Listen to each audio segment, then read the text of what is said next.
الله الرحمن الرحيم الحمد لله وحده والصلاة والسلام على من لا نبي بعده أما بعد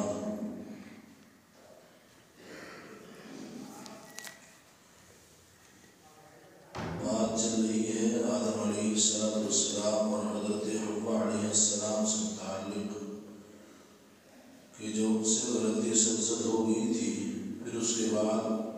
انہوں نے اللہ تبارک و تعالیٰ سے معافی مانگنا چاہی، لیکن حضرت آدم علیہ السلام کی زبان لڑکھڑا رہی تھی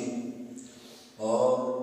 وہ توبہ کے کلمات بھی اپنی زبان سے ادا نہیں کر پا رہے تھے، تو خود اللہ تبارک و تعالیٰ نے ان کو جو اپنی رحمت سے توبہ کے کلمات سکھائے ہیں وہ کلمات تھے فتلقى آدم من ربه کلمات فتاب علیہ۔ یہ بات بتائی گئی ہے کلمات کون سے تھے، وہ دوسرے ہیں۔ تو جو لفظ اس میں سب سے پہلے تفسیر کے اندر آیا تھا فتلقى، تلقى کے معنی ہے شوق اور رغبت کے ساتھ کسی چیز کو حاصل کرنا۔ تلقى کے معنی ہے شوق اور رغبت کے ساتھ کسی چیز کا استقبال کرنا اور اس کو قبول کرنا۔ مراد یہ ہے کہ اللہ تبارک و تعالیٰ کی طرف سے جو آدم علیہ السلام کو توبہ کے کلمات سکھائے گئے تھے، تو ان کو توبہ کے کلمات کی تلقین جو کی گئی تھی، آدم علیہ السلام نے بڑے اہتمام کے ساتھ ان کو قبول کیا تھا۔ اسی کو اس کے اندر بیان کیا ہے فتلقى آدم من ربه، کہ آدم علیہ السلام نے بڑی ہی اہمیت کے ساتھ ان کلمات کو قبول کیا تھا اور ان کلمات کو یاد کیا۔ کلمات وہ کلمات جو حضرت آدم علیہ السلام کو بغیر توبہ بتلائے گئے تھے، وہ کیا تھے؟ اس میں مفسرین صحابہ کا اختلاف ہے کہ کون سے کلمات تھے جو آدم کو توبہ کے لیے سکھائے گئے تھے۔ تو صحابہ جو مفسرین کرام تھے ان کا اس میں اختلاف ہے، لیکن سب سے مشہور قول اور بات یہ ہے کہ حضرت ابن عباس جو جن کا نام سب سے بڑے مفسروں میں آتا ہے، تو حضرت ابن عباس رضی اللہ عنہ وہ کلمات وہی ہیں جو قرآن مجید میں دوسری جگہ پر اللہ تبارک و تعالیٰ نے منقول فرمائے ہیں ربنا ظلمنا انفسنا وان لم تغفر لنا وترحمنا لنكونن من الخاسرین۔ یہ حضرت آدم و حضرت حوا علیہ السلام کے توبہ والے کلمات ہیں۔ یہ جو آیت بیان کی جا رہی ہے فتلقى آدم من ربه، یہ توبہ کے کلمات نہیں ہیں۔ توبہ کے کلمات یہ ہیں ربنا ظلمنا انفسنا وان لم تغفر لنا وترحمنا لنكونن من الخاسرین۔ توبہ کے اصل معنی رجوع کرنے کے ہیں، توبہ کے اصل معنی رجوع کرنے کے ہیں، اور جب توبہ کی نسبت بندے کی طرف کی جاتی ہے تو اس کے معنی تین چیزوں کا مجموعہ ہوتا ہے۔ توبہ کی نسبت جب بندے کی طرف کی جاتی ہے تو اس کے معنی تین چیزوں کا مجموعہ ہوتا ہے، یعنی تین چیزیں اس سے مراد ہوتی ہیں۔ نمبر ایک، اپنے کیے ہوئے گناہ کو گناہ سمجھنا، اپنے کیے ہوئے گناہ کو گناہ سمجھنا اور اس پر نادم اور شرمندہ ہونا۔ توبہ کی نسبت جب بندے کی طرف کی جاتی ہے کہ بندہ توبہ کرے تو توبہ تبھی ہوگی جب وہ تین چیزوں کا خیال رکھے گا۔ تین چیز اس کو ذہن میں رکھنی ضروری ہے۔ نمبر ایک تو یہ ہے کہ جو گناہ کیا ہے اس گناہ کو گناہ سمجھے۔ آج کل حالات یہ ہیں کہ گناہ کی کثرت اتنی ہو گئی ہے، اتنے گناہ بڑھ گئے ہیں اور گناہ کرنے کا ہم اتنے عادی ہو گئے ہیں کہ ان گناہوں کو ہم گناہ ہی نہیں سمجھتے ہیں۔ گناہ کرتے رہتے ہیں لیکن ان گناہوں کو ہم گناہ ہی نہیں سمجھتے ہیں، اس لیے کہ اصول ہے اور قاعدہ ہے کہ جب کسی چیز کی کثرت ہو جاتی ہے اور آدمی کسی چیز کو بہت زیادہ کرنے لگتا ہے، اس کی عادت پڑ جاتی ہے، تو اس کی اہمیت اس کے دل سے کیا ہو جاتی ہے؟ نکل جاتی ہے، اہمیت ختم ہو جاتی ہے۔ اسی طرح گناہ کا گناہ نہ سمجھنا اسی وجہ سے ہے کہ ہم گناہ بہت زیادہ کرنے لگے ہیں۔ گناہوں کی کثرت اتنی ہو گئی ہے کہ اب ہم گناہ کو گناہ ہی نہیں سمجھتے ہیں، اور گناہ کو گناہ سمجھنا ہمارے واسطے دشوار ہو گیا ہے اور گناہ کرنا ہمارے لیے آسان ہو گیا ہے۔ تو سب سے پہلی شرط توبہ کی قبولیت کی یہ ہے کہ آدمی اپنے کیے ہوئے گناہ کو گناہ سمجھے، اس پر نادم اور شرمندہ ہو، اسے شرم محسوس ہو کہ ہاں یار میں نے غلط کام کیا ہے، ایسا نہیں کرنا چاہیے تھا۔ دوسرے اس کو اس گناہ کو بالکل چھوڑ دینے کا عزم ہو اور ارادہ ہو، اس گناہ کو آئندہ نہ کرنے کا بالکل عزم کرے، اس گناہ کو بالکل چھوڑ دے۔ تیسرے، آئندہ کے لیے دوبارہ نہ کرنے کا پختہ عزم کر لے۔ نمبر 2 ہے کہ دوسرے اس گناہ کو بالکل چھوڑ دے، اور تیسرے ہے کہ آئندہ نہ کرنے کا اس گناہ کو بالکل پکا ارادہ کر لے اور عزم کر لے کہ انشاءاللہ میں آئندہ اس گناہ کو نہیں کروں گا۔ اگر 3 شرط آدمی ذہن میں رکھتا ہے اور ان کے اوپر پورا اترتا ہے کہ اگر اس سے کوئی گناہ ہو گیا ہے تو گناہ ہونے کے بعد اس کو گناہ سمجھ رہا ہے، اور دوسرے ہے کہ اس نے اس گناہ کو چھوڑ دیا ہے، اور تیسرے ہے کہ آئندہ نہ کرنے کا پورا پکا ارادہ ہے اور پورا پکا عزم ہے، تو سمجھیے کہ اگر ان 3 چیزوں میں سے ایک میں بھی کمی رہ گئی تو وہ توبہ نہیں ہوگی، بلکہ اس سے معلوم ہوا کہ محض زبان سے اللہ توبہ کی باتیں کر رہا ہے۔ اگر اس نے تینوں چیزوں کو لازم پکڑے رکھا اور تینوں چیزوں کو اختیار کیا تو یقیناً وہ اس کی توبہ قبول کی جائے گی اور وہ توبہ ہوگی، اور اگر ان میں سے کسی ایک چیز کو بھی چھوڑ دیا تو محض یہ الفاظ بول دینا نجات کے لیے کافی نہیں ہے، اور آدمی یہ نہ سمجھے کہ یہ تینوں چیزیں جمع نہ ہوں تو یعنی گزشتہ گناہ پر ندامت نہ ہو، حال میں اس کا ترک نہ ہو، اور مستقبل میں اس کے نہ کرنے کا عزم اگر نہ ہو تو سمجھے کہ اس کی توبہ نہیں ہے، اس کی توبہ قبول نہیں کی جائے گی، جب تک کہ وہ ان 3 کاموں کا پورا پکا عزم اور ارادہ نہ کر لے کہ وہ اپنے اس گناہ کو گناہ سمجھے، اس پر شرمندہ ہو، اس گناہ کو فی الحال بالکل چھوڑ دے اور آئندہ نہ کرنے کا پورا پکا عزم کر لے۔ اگر 3 باتیں اس کے ذہن میں ہیں اور 3 باتوں کو اس نے اختیار کیا تو یقیناً اس کی توبہ قبول ہوگی۔ تابعی کی یہاں توبہ کی نسبت اللہ تبارک و تعالیٰ کی طرف ہے، اس کے معنی ہے توبہ قبول کرنا۔ میں نے بتایا توبہ کے 2 معنی ہیں اور 2 طرف اس کی نسبتیں کی جاتی ہیں۔ بندے کی طرف اگر توبہ کی نسبت کی جائے تو اس کا مطلب یہ ہے کہ 3 چیزوں کا خیال رکھیں۔ اللہ کی طرف اگر اس کی نسبت کی جائے تو اللہ کی طرف نسبت ہوگی تو اللہ جو ہے توبہ کو قبول کرنے والے ہیں، یہ اس کے معنی ہوں گے۔ بعض سلف سے پوچھا گیا کہ جس شخص سے کوئی گناہ سرزد ہو جائے وہ کیا کرے؟ ایک بزرگ سے پوچھا گیا کہ اگر کسی سے گناہ ہو جائے تو وہ کیا کرے، کیا کام کرنا چاہیے اس کو؟ تو فرمایا وہی کام کرے جو اس کے پہلے والدین حضرت آدم اور حضرت حوا علیہ السلام نے کیا ہے۔ کیا مطلب اس کا یہ ہے کہ اپنے کیے کو اس کو ندامت ہو، آئندہ نہ کرنے کا اس نے عزم کیا ہو اور اس گناہ کو چھوڑ دے، اس عزم اور حوصلے کے ساتھ اللہ تبارک و تعالیٰ سے معافی طلب کرے، جیسا کہ آدم علیہ السلام اور حضرت حوا علیہ السلام سے گناہ اور غلطی ہو گئی تھی، وہ درخت کو کھانے والی، پھر اللہ تبارک و تعالیٰ ناراض ہوئے، غصہ ہوئے، ان کو زمین پر بھیجنے کا فیصلہ کیا تو وہ اپنے گناہ پر شرمندہ ہوئے۔ سب سے پہلا کام تو ہے کہ انہیں ندامت ہوئی، شرمندگی ہوئی، پھر انہوں نے اس گناہ کو چھوڑ ہی دیا، وہ تو گویا بالکل، اور آئندہ تو کرنے کا کوئی تصور ہی نہیں۔ تو ان بزرگ نے کہا کہ جو اگر کوئی گناہ کر لیتا ہے تو وہ وہی کام کرے جو ان کے باپ دادا نے کیا ہے، یعنی حضرت آدم علیہ السلام نے کیا ہے، یعنی توبہ کی ہے، اللہ سے توبہ کرے، اور توبہ کے قبول ہونے کی 3 شرطیں بیان کی ہیں، ان 3 شرطوں کے ساتھ اپنی توبہ کو قبول کرے۔ ربنا ظلمنا انفسنا، حضرت آدم علیہ السلام نے یہ دعا فرمائی تھی کہ ہمارے رب ہم نے ظلم کیا ہے اپنی جانوں کے اوپر اور آپ ہمیں معاف فرما دیجئے،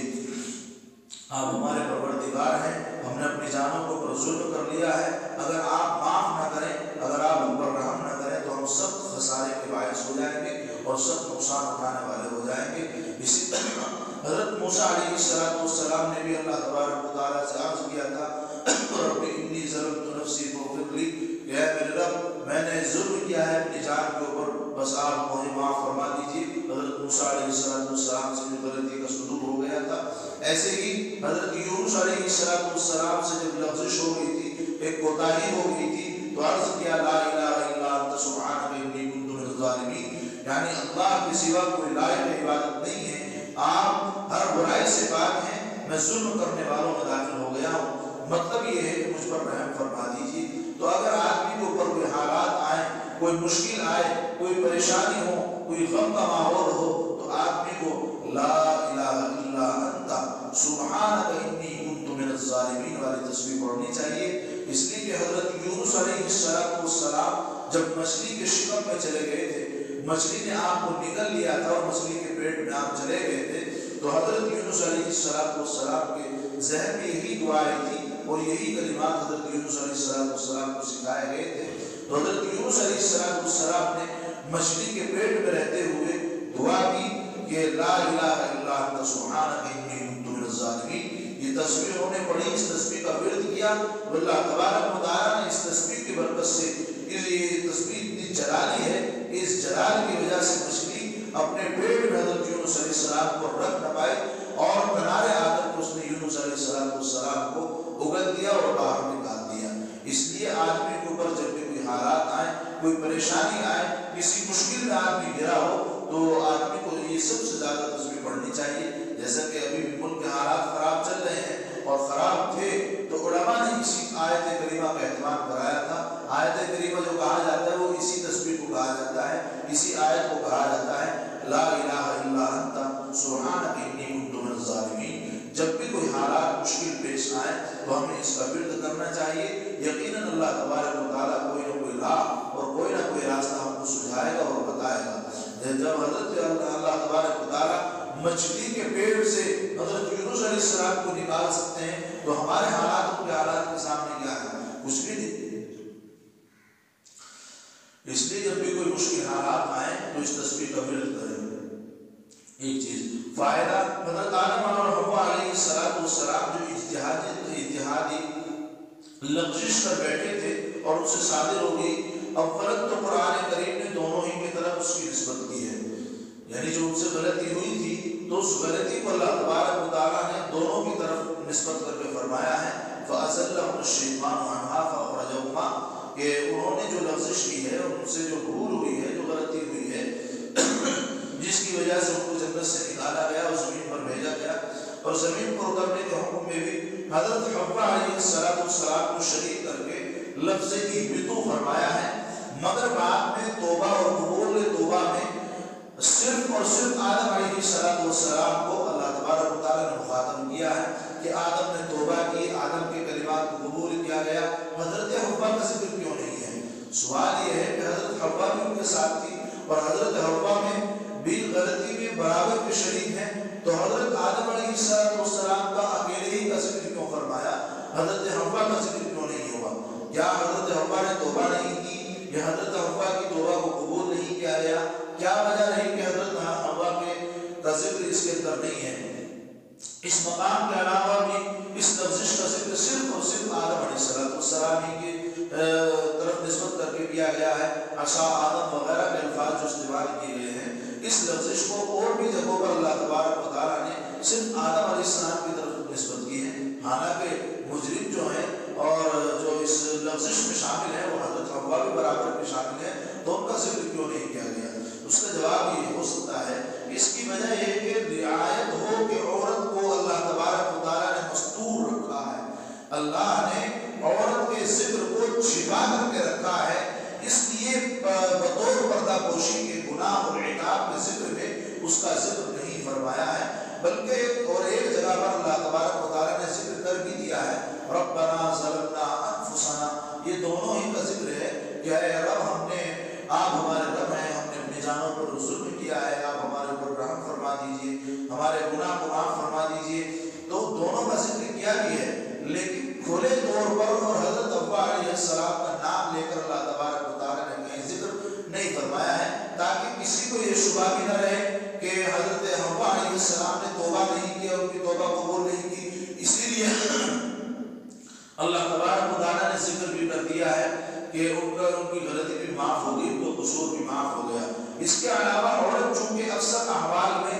مرد کے تابع ہوتی ہے، مرد سے ملی ہوئی ہوتی ہے، اس لیے اس کے مستقل ذکر کی ضرورت نہیں سمجھی گئی۔ بھائی عورت اکثر احوال میں، اکثر معاملات میں اپنے مرد کے تابع ہوتی ہے، تو اسی لیے اللہ تبارک و تعالیٰ نے اس کی ضرورت محسوس نہیں کی کہ حضرت حوا علیہ السلام کا الگ سے نام لے کر کے ذکر کیا جائے، بلکہ آدم کا ذکر ہو گیا۔ تو جب پہلے بات آ گئی ہے کہ حضرت حوا سے بھی وہ غلطی ہوئی ہے، تو ہر جگہ پر حضرت حوا ان کے ساتھ ساتھ ہے، تو انہوں نے بھی ظاہر بات ہے توبہ کی ہوگی اور ان کی توبہ کو بھی اللہ تبارک و تعالیٰ نے قبول کیا ہوگا۔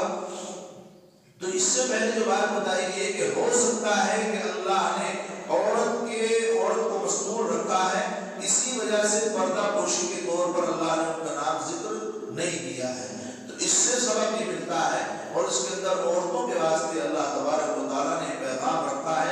کہ جب اللہ تبارک و تعالیٰ عورتوں کا نام لینے سے احتیاط برت رہے ہیں، ان کا ذکر کرنے سے اللہ تبارک و تعالیٰ احتیاط کر رہے ہیں، تو اللہ کیسے اجازت دے سکتے ہیں عورت کو کہ وہ بازاروں کے اندر گھومتی پھرے، وہ بے پردگی کرتی پھرے، وہ پردے کا اہتمام نہ کریں؟ یہاں تک کہ اللہ عورت کا نام لینے سے احتیاط کر رہے ہیں، اور ہماری عورتیں بازاروں میں گھومنے سے باز نہیں آتی ہیں، ہماری عورتیں پردہ نہیں کرتی ہیں۔ بڑے افسوس کا مقام ہے کہ ہماری ماں اور بہنیں اس طرح سے بازاروں میں جانا ٹھیک ہے، آپ کی کوئی ضرورت ہے اور کوئی ضرورت یقیناً ہے تو پردے کے ساتھ یہ ٹائٹ اور ڈوٹے اس طرح کا استعمال نہ کریں جن میں آپ کے جسم کے حصے الگ الگ نظر آتے ہیں۔ کسی نے صحیح کہا ہے کہ آج کے حجاب کو، آج کے پردے کو بھی پردے کی ضرورت ہے، اس لیے کہ وہ برقع نہیں ہوتا ہے، وہ تو سوٹ سلوار ہی ہوتا ہے، گویا کہ سمجھیے اس لیے کہ ہر جگہ سے اتنا چست اور اتنا تنگ کہ بدن کا ہر عضو اس کے اندر نظر آتا ہے۔ اس میری ماں اور بہنوں اس کا خاص خیال رکھا کرو۔ پردے کا مطلب یہ نہیں ہے کہ آپ نے کالا کپڑا پہن لیا، پردے کا مطلب یہ نہیں ہے کہ آپ نے صرف سر کے اوپر نقاب باندھ دیا، ڈھانٹا پہن لیا اور ایک قمیض کی طرح چست اور تنگ کالا کپڑا آپ نے اپنے بدن پر ڈال دیا۔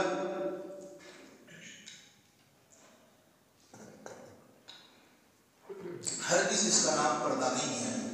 اور اس کا نام برقع نہیں ہے، بلکہ برقع تو وہی ہوتا ہے جو پہلے زمانے میں بڑی بوڑھی عورتیں استعمال کیا کرتی تھی، کچھ بیچاری اب بھی اس کو استعمال کرتی ہیں۔ وہ برقع اس طرح کا ٹوپی والا برقع جو ہوا کرتا تھا کہ اس میں اگر 20-25 سال کی لڑکی بھی کوئی اگر ہے تو وہ بھی 60 سال کی نظر آ رہی ہے۔ اس طرح کا برقع ہمیں استعمال کرنا چاہیے۔ اب کے برقعے ایسے ہیں کہ ہے 40-45 سال کی لیکن اتنا ٹائٹ اور چست اور تنگ وہ ہوتا ہے کہ معلوم ہوتی ہے کہ 20-25 سال کی کوئی لڑکی جوان جا رہی ہے، تو غلط بات ہے۔ غیروں کی نظریں آپ کے اوپر پڑتی ہیں، آپ کے جسم کے اوپر پڑتی ہیں، گویا کہ آپ یہ ایک امانت میں خیانت بھی کر رہی ہے، اللہ کے حکم کی پرواہ کر ہی نہیں رہی ہے، اللہ کے حکم کی خلاف ورزی تو کر ہی رہی ہے، لیکن آپ اپنے شوہر کی امانت میں بھی خیانت کر رہی ہیں، اس لیے کہ غیر مردوں کی نگاہیں آپ کے جسم پر پڑ رہی ہیں، جس کو وہ دیکھ کر کے ان کے وہ گناہ کا شکار ہوتے ہیں، یقیناً ان کا گناہ بھی آپ ہی کے سر آئے گا۔ اگر آپ اس طرح کے برقعے استعمال کرتی ہیں اور اس طرح کے برقعوں کو پہن کر کے آپ گھر سے باہر جاتی ہیں اور لوگوں کی نگاہیں آپ کے بدن پر پڑتی ہیں تو یقیناً اس کا وبال آپ کے اوپر ہوگا، اس لیے کہ برقع آپ نے تنگ اور چست پہنا ہے، انہوں نے آپ کو تنگ اور چست برقع نہیں دیا ہے۔ آپ جب ان کے سامنے سے گزرے گی تو ظاہر بات ہے نگاہ لوگوں کی پڑے گی، اور نہ جانے کیسے کیسے بدبخت لوگوں کے اور شرری ذہن کے لوگوں کے دماغوں میں ایسے خیالات آتے ہوں گے، نہ جانے کیا کیا خیالات ان کے دلوں میں پھر امڑتے ہوں گے اور کیا کیا خیالات ان کے دلوں میں دستک دیتے ہوں گے۔ اس لیے میری اپنی ماں اور بہنوں سے بڑے ہی ادب کے ساتھ یہ گزارش ہے اور یہ درخواست ہے کہ آپ پردے کا خاص خیال رکھا کریں، گھروں کے اندر بھی آپ پردے کے ساتھ میں رہیں۔ یہ نہیں کہ آپ کا کوئی ملیرا ہے، آپ کا کوئی چچیرا ہے، خلیرا ہے، پھوپھیرا ہے، آپ اس سے پردہ نہیں کرتی ہیں، بالکل غلط بات ہے۔ یہ ہمارے ذہنوں کے اندر بات ہے کہ یہ تو پھوپھیرا ہے، ملیرا ہے، اس سے کیا پردہ کرنا، یہ تو گھر کا آدمی ہے، نہیں، ہرگز نہیں۔ جس سے نکاح جائز ہے اور آپ کے یہاں تو الحمدللہ اس کا رواج ہے، آپ تو اس چیز کو اور زیادہ سمجھیں گے کہ جس لڑکے سے لڑکی کا نکاح ہو سکتا ہے، ہر اس لڑکے سے اور لڑکی کے واسطے پردہ ہے، چاہے وہ چچیرا ہے، چاہے وہ ملیرا ہے، چاہے وہ پھوپھیرا ہے یا خلیرا ہے، ہر ایک سے اس کا پردہ ہے۔ اس لیے کہ ہم کیا سمجھتے ہیں، ماں باپ کی ذمہ داری ہے کہ اپنے بچیوں کو اس بات کا پابند بنائیں کہ ہم ان کو گھر کے اندر بھی پردے کے ساتھ رہنے کی تاکید کی جائے۔ اس لیے کہ ہوتا یہ ہے، بعض مرتبہ دیکھنے میں آتا ہے کہ دن میں تو وہ بھائی بہن کی طرح رہتے ہیں، دن میں بھائی بھائی، اور پھر رات کو حضرت پیر ذوالفقار صاحب کے قول کو میں نقل کر رہا ہوں کہ ایسے تعلقات میں ایسا ہوتا ہے کہ دن میں بھائی بھائی اور رات کو چار بھائی، ان کے نہ جانے کیسے کیسے تعلقات گھر والوں کے سامنے تو بھائی اور بہن کی شکل میں رہتے ہیں، اور اندرونی ان کے اندر ایک بڑا پلان پلتا رہتا ہے، اور وہ جو آگے چل کر کے عزت بدنام ہونے تک وہ پلانی ان کی چلتی ہیں، اور نہ جانے کیسے کیسے انجام سے ہو کر گزر جاتے ہیں اور کیا کیا کام انجام دے دیتے ہیں۔ اس لیے میری ماں سے درخواست ہے کہ اپنی بچیوں کو خود بھی اس کا اہتمام کریں، اپنی بچیوں کو بھی اس کا اہتمام کرائیں کہ پھوپھیروں، ملیروں اور پلیروں اور تہیروں کے سامنے بچیوں کو آنے سے آپ بالکل روکیں، ان کے سامنے آپ پردے کے ساتھ میں آئیں، پہلی بار تو آنے کی ضرورت ہی نہیں ہے، اور اپنے بچوں کو بھی اس بات کی تاکید کریں کہ کسی کے گھروں کے اندر ایسے جا کر کے نہ گھسیں، اگر کسی کو کام ہے تو باہر سے دستک دی جائے، باہر سے ان کو بلایا جائے، کوئی ان کی تئی اور چچی جو ہوں گی وہ اس کے کام کو کرے گی، لیکن لڑکیوں کے ساتھ ملنا جلنا یہ بالکل بھی درست نہیں ہے۔ ہم ان کو بھائی سمجھتے ہیں کہ بھائی تو ہے، بھائی تو ہے، وہ صرف بھائی بھائی دن کے لیے ہیں، خدا خیر کرے کہ رات میں پتہ نہیں کیا کیا ہوتے ہوں گے، ماں باپ کے سامنے اور گھر والوں کے سامنے تو بہن بھائی کی شکل اختیار کیے ہوتے ہیں، اور تنہائی میں پتہ نہیں کیا کیا معاملات ان کے چلتے ہوں گے۔ اللہ خیر فرمائے۔ اس لیے میری ماں اور بہنوں سے گزارش ہے، بات آ گئی بیچ میں اس لیے آپ کو بتا دیا کہ آپ ایک تو پردے کا خاص خیال رکھیں، اپنے برقعوں کو درست کریں، برقعے آپ کے بالکل ڈھیلے ڈھالے ہونے چاہیے، اور اصل پردہ تو یقیناً ٹوپی والے برقعے ہی کے اندر ہوتا ہے، اس کے اندر کوئی کچھ نظر نہیں آتا ہے، اصل پردہ اسی کے اندر ہوتا ہے۔ اور گھروں کے اندر بھی آپ پردے کا اہتمام کریں، آپ اپنے جن کو آپ بھائی کہتے ہیں بھائیوں کے سامنے بالکل نہ آئے، صرف آپ کا سگا بھائی جو ہے جو آپ کی ماں کے پیٹ سے پیدا ہے اس سے آپ کو پردہ نہیں ہے، باقی جو سارے بھائی ہیں سب بھائیوں سے پردہ ہے۔ اللہ تبارک و تعالیٰ ہم کرنے کی توفیق نصیب فرمائے۔ تواب اور تائب میں فرق کیا ہے؟ اللہ تبارک و تعالیٰ کو پیچھے کہا گیا ہے کہ اللہ تبارک و تعالیٰ توبہ کو قبول کرنے والے ہیں۔ امام قرطبی رحمۃ اللہ علیہ نے فرمایا کہ لفظ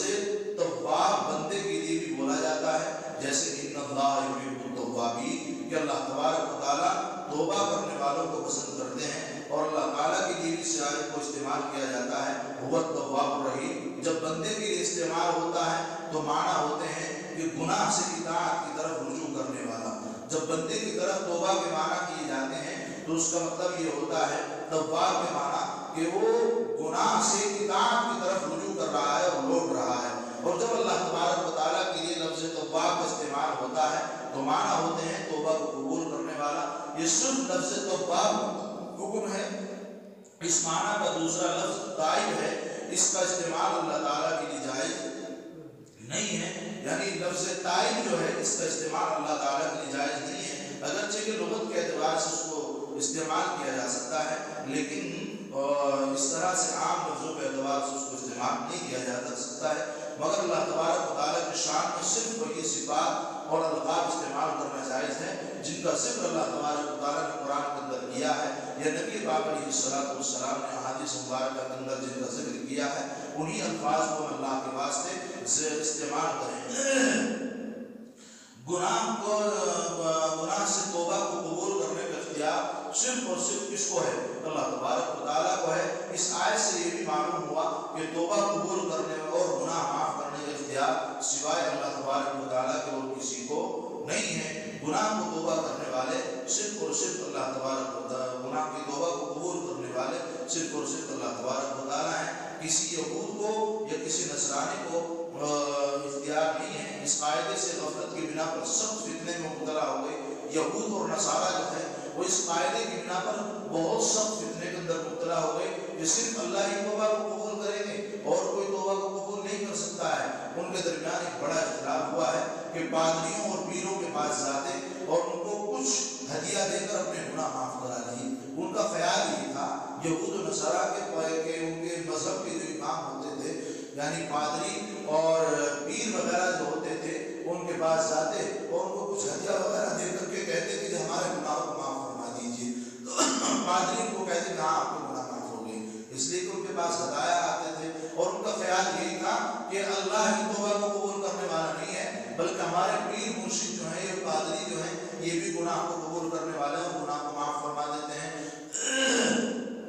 اور یہ سمجھتے تھے کہ انہوں نے معاف کر دیا تو اللہ کے نزدیک بھی سب کچھ معاف ہو گیا۔ پادریوں نے اور پیروں نے معاف کر دیا اس لیے کہ بھائی وہ تو ہمارے امام ہیں، ان کے مذہب کے امام ہوتے تھے، تو وہ سمجھتے تھے کہ ہمارے اماموں نے معاف کر دیا تو اللہ تعالیٰ نے بھی معاف کر دیا، حالانکہ ایسا نہیں تھا۔ آج بھی بہت سے نواقع مسلمان اس طرح کے غلط اور فام عقیدے رکھتے ہیں جو سراسر بالکل غلط ہے، ایسا بالکل نہیں ہے۔ کوئی عالم یا مرشد کسی کے گناہ کو معاف نہیں کر سکتا ہے، زیادہ سے زیادہ دعا کر سکتا ہے۔ میں ایک مفتی ہوں، آپ مجھے کوئی ہدیہ دے کر کے یہ کہنے لگے کہ مفتی صاحب ہمارے گناہ کو معاف کر دے، ایسا ہرگز نہیں ہو سکتا ہے۔ میں آپ کے گناہوں کو معاف نہیں کرا سکتا ہوں، ہاں اتنا ہو سکتا ہے کہ میں آپ کے گناہوں کی معافی کے لیے بھی دعا کر سکتا ہوں، جیسے اپنے گناہوں کی معافی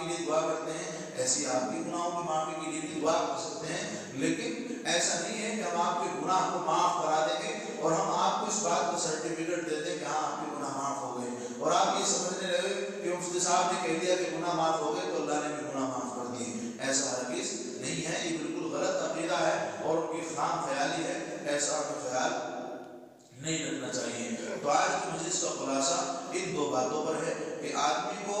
آدمی سے جب گناہ کا صدور ہو جائے، خلاصے کے طور پر سن لیجئے کہ آدمی سے جب گناہ کا صدور ہو جائے تو اس کو چاہیے کہ وہ اس گناہ کے اوپر شرمندہ ہو اور اس کو فوراً اس گناہ کو چھوڑ دے، اور تیسری بات یہ ہے کہ آئندہ نہ کرنے کا عزم کرے۔ ان تین ارادوں کے ساتھ جب آدمی توبہ کرے گا تو یقیناً اس انسان کی توبہ قبول ہوگی، اور اگر ان تین میں سے کسی ایک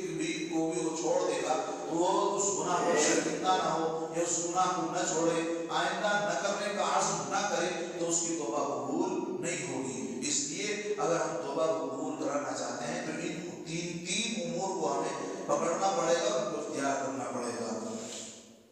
ایک بات یہ، دوسری بات آج کی خاص یہ ہے کہ جب بھی کوئی حالات آدمی کے اوپر آئے، کوئی پریشانی آئے تو لا الہ الا انت سبحانک انی کنت من الظالمین والی تسبیح کو کثرت کے ساتھ پڑھا جائے، اس کا ورد کیا جائے، آیت کریمہ کو خوب اہتمام کے ساتھ پڑھا جائے۔ دو بات۔ تیسری بات آج کی مجلس کی یہ ہے کہ عورت کے تعلق سے کہ میری ماں اور بہنوں سے پھر ایک مرتبہ بڑی ہی ادب کے ساتھ میں آپ سے گزارش کروں گا کہ آپ پردے کا خاص اہتمام کریں، گھروں سے باہر بہت کم نکلیں، شدید ضرورت ہو تو کسی محرم کے ساتھ میں آپ گھروں سے باہر نکلیں۔ اور ایک بات اور بتا دوں کہ بہت سی مرتبہ ایسا ہوتا ہے کہ عورتیں بیچاری وہ پردے سے نکلتی ہیں لیکن ساتھ میں جو بچی ہوتی ہے، جوان بچی، اس کو برقع نہیں پہناتی ہیں۔ پتہ نہیں ہمارا کیا ذہن بنا ہوا ہے، کیا خیال ہے کہ ابھی تو کنواری ہے، کنواری کو برقع کیسے پہنا دیں؟ کیونکہ کنواری کو برقع پہننے کے جائز نہیں ہے یا ناجائز ہے؟ نکاح کے بعد اس کو برقع ملتا ہے، بھائی 200 500 700 1000 روپے کا برقع ہے، اس کو بھی دلاؤ۔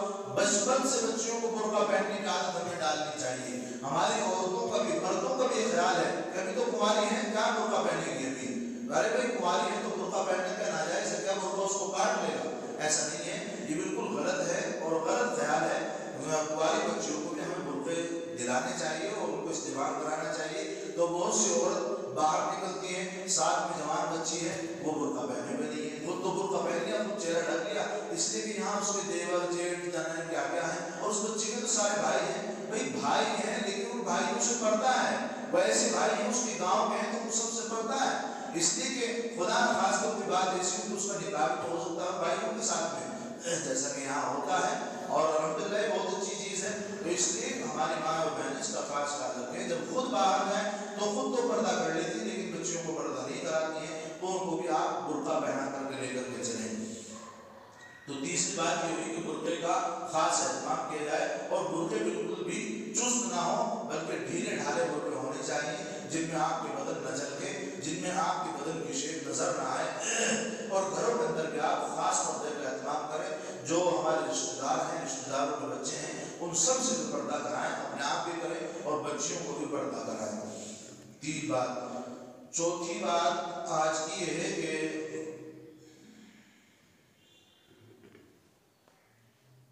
گناہ کی توبہ کو قبول کرنے والا صرف اور صرف کون ہے؟ اللہ تبارک و تعالیٰ ہے۔ کوئی پیر، کوئی مرشد یا کوئی مزار والے ہمارے گناہوں کو معاف نہیں کرا سکتے ہیں۔ ان کے اوپر چڑھاوے چڑھانا، چادریں چڑھانا، ان سے منتیں مانگنا یہ بالکل غلط ہے۔ کوئی عالم، کوئی مفتی آپ کے گناہ کو معاف نہیں کرا سکتا ہے، بلکہ تمہارے اعمال ہیں، تم خود بھگتو گے، تمہیں ہی اس کی جزا اور سزا ہوگی۔ اس لیے ہمیں گناہوں سے بچنا چاہیے، اور اگر گناہ کا صدور ہو جائے تو جو طریقہ پہلے بتایا ہے اس طریقے کے اعتبار سے اللہ کے سامنے توبہ کرے،